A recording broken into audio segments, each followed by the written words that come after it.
El presidente de México logró imponerse ante todos. Y chéquense nada más cómo están las cosas, porque esos españoles gandallas se tienen que despedir de una vez por todas de nuestro país. Esta decisión le va a costar bastante caro a estos personajes extranjeros que pensaron que México era tierra de conquista. ¿Quieres saber de qué se trata? Te invito a que te quedes conmigo para averiguarlo.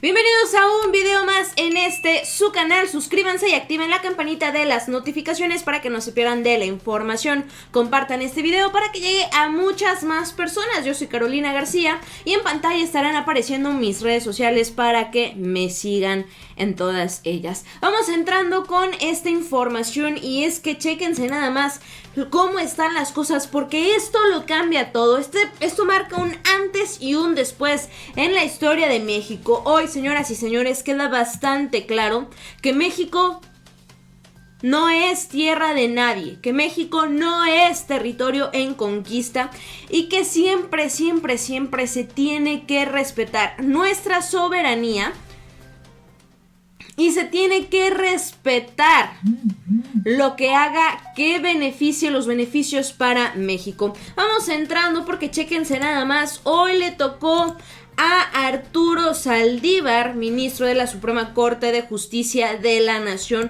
jugarse el pellejo para defender a las y los mexicanos. Señor ministro Gutiérrez, antes de fijar mi postura sobre este tema, quisiera precisar cuál es el papel que estamos llamados a desempeñar como Tribunal Constitucional en asuntos de esta naturaleza.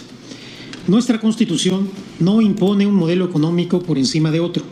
Su vocación es sentar los acuerdos fundamentales que nos permitan vivir en comunidad, a pesar de nuestras diferencias en anhelos, necesidades y puntos de vista. Por ello, consagra una visión profundamente democrática del desarrollo, una visión plural que nos permite alcanzar un crecimiento integral y sostenible, con libertades y justicia social, con dignidad para todos los individuos, grupos y clases sociales, un desarrollo capaz de transformar la vida de las personas y no solamente los mercados o las economías. Por ello, cuando el legislador democrático elige una medida para hacer realidad esta visión, nuestra labor no es evaluar la pertinencia de su diseño, las bondades de su modelo económico o la conveniencia de su regulación, mucho menos nuestra coincidencia ideológica. Nuestra labor es interpretar la Constitución con fidelidad y decidir si la medida impugnada vulnera sus postulados. Como sabemos, la reforma constitucional de 2013 en materia energética implementó un nuevo diseño constitucional en el que, por un lado, se mantuvo la reserva de exclusividad del Estado en las actividades de planeación y control del sistema eléctrico nacional, así como en la prestación del servicio público de transmisión y distribución de la energía eléctrica, mientras que, por el otro, se abrieron a la participación privada las demás actividades de la industria, como la generación y el suministro, con la intención de que se llevaran a cabo en un entorno de mayor competitividad, todo lo cual quedó plasmado en el artículo 27, párrafos 6 y 28 constitucionales. La pregunta que hoy debemos hacernos es si estos preceptos imponen un diseño normativo único o si existen diversas opciones regulatorias válidas a la luz de los principios y valores constitucionales en juego. La Constitución no habla de orden de despacho, costos marginales, contratos legados ni subastas. Nuestra Constitución establece los principios que rigen al sistema eléctrico nacional y es nuestro deber interpretar su sentido para determinar si la política adoptada por el legislador democrático puede válidamente insertarse en ese marco, por más que el nuevo enfoque sea diferente al anterior y al original.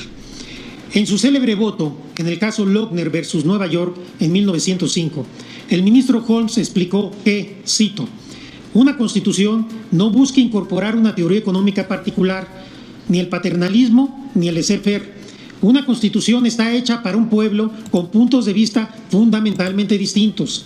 El accidente de que nos encontremos en la Constitución con ciertas opiniones que nos resultan naturales y familiares o novedosas o incluso desconcertantes no debe nublar nuestro juicio sobre la cuestión de si las leyes que integran estos puntos de vista vulneran la Constitución.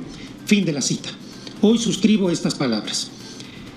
Hecha esta precisión, manifiesto mi conformidad con el sentido del proyecto, pero por cuanto hacia los incisos A, B, D y G, lo hago por motivos diversos.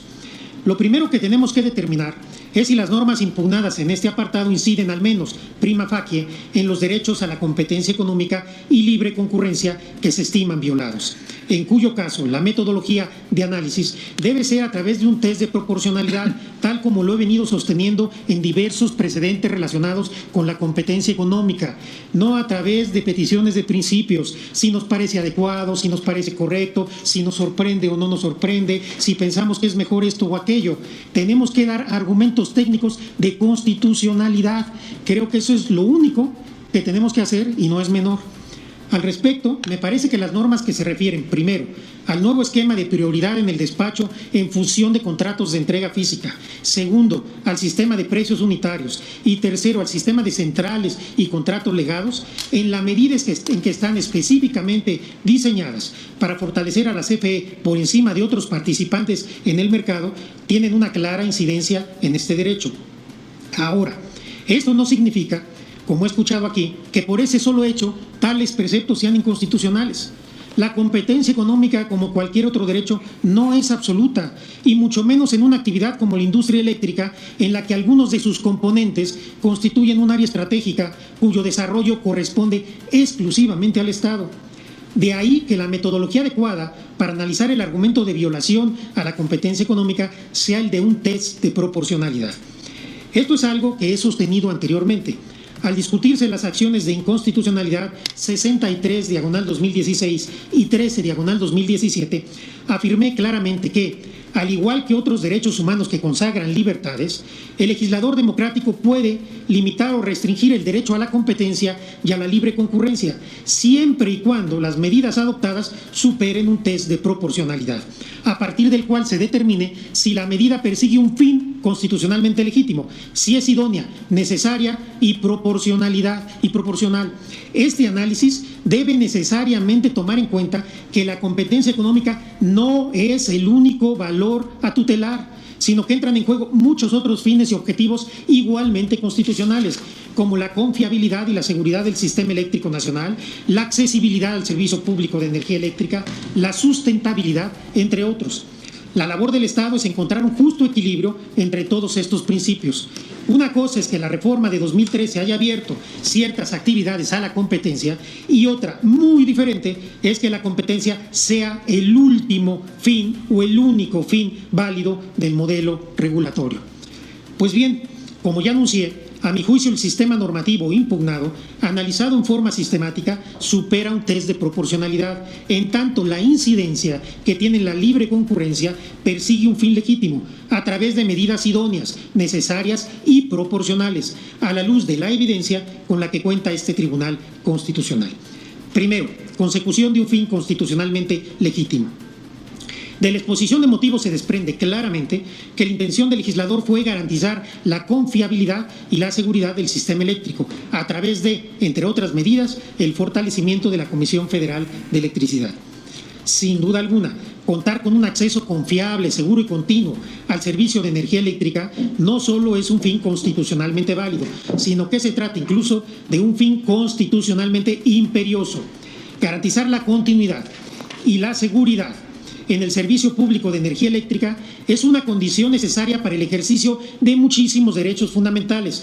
Así lo reconoce incluso la alta comisionada de las Naciones Unidas para los Derechos Humanos en el amicus curiae presentado en este asunto, al señalar que se trata de un elemento vinculado y del cual depende íntimamente el derecho de todas las personas a una vida digna, pues el acceso a la energía eléctrica es, cito, un factor imprescindible para disfrutar de un nivel de vida adecuado y para la mejora continua de las condiciones de existencia.